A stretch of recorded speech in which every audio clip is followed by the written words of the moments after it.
The Three Little Pigs. Illustrated by Lara Ferrero Close. Retold by M.J. York. Once upon a time, an old mother pig and her happy family fell into misfortune, and so she sent her 3 little pigs out into the world to make their own way. The first little pig went out into the world.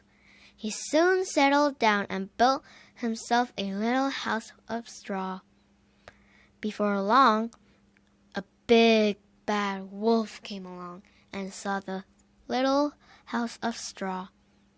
He looked in the window and saw the first little pig inside. The big bad wolf knocked on the door and called, little pig, let me in." The first little pig cried, "Not by my hair of my chinny chin chin." "Then I'll huff and I'll puff and blow your house in," growled the big bad wolf, and he huffed and he puffed and he blew the house down. The big bad wolf found the first little pig and he gobbled him up. The second little pig went out into the world. He soon settled down and built himself a little house of sticks. Before long, and the big bad wolf came along and saw the little house of sticks. He looked into the window and saw the second little pig inside. The big bad wolf knocked on the door and called, little pig, let me in." The second little pig cried, "Not by my hair of my chinny chin chin." "Then I'll huff and I'll puff and blow your house in," growled the big bad wolf, and he huffed and he puffed and he blew the house down. He found the second little pig and he gobbled him up. The third little pig went out into the world. He soon settled down and built himself a little house of bricks. Before long, the big bad wolf came along and saw a little house of bricks. He looked in the window and saw the third little pig inside. The big bad wolf knocked on the door and called, little pig, let me in." The third little pig cried, "Not by my hair of my chinny chin chin."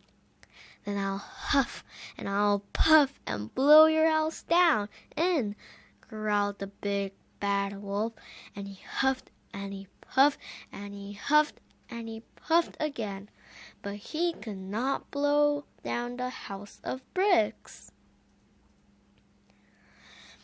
The big bad wolf knew he would have to be clever to catch the third little pig. "Little pig," he called, "I know where to pick the sweetest turnip. Come out and I'll show you." "No, thank you," said the pig politely. He knew the wolf was trying to trick him. "I don't like turnips." And the big bad wolf went away. The next day, the big bad wolf came back. "Little pig," he called, "I'm going to the fair. Will you come with me?" "No, thank you," said the pig. "I don't have no money for the fair." And the big bad wolf went away again. The next day, the big bad wolf came back once more.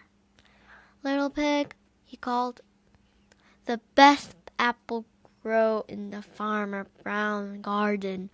Come out and I'll show you where they are."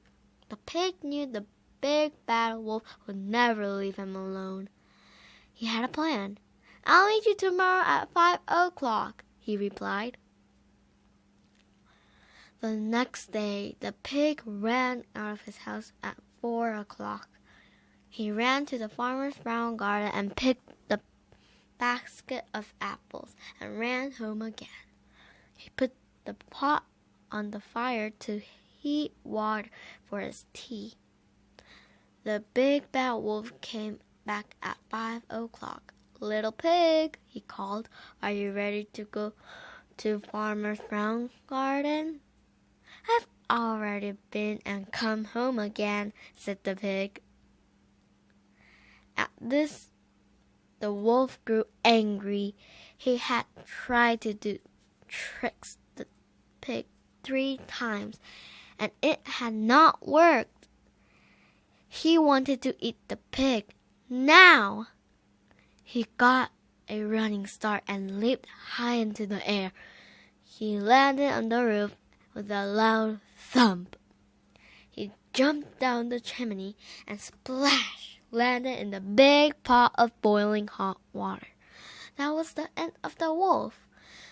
And the little pig lived happily ever after in his little brick house. The end.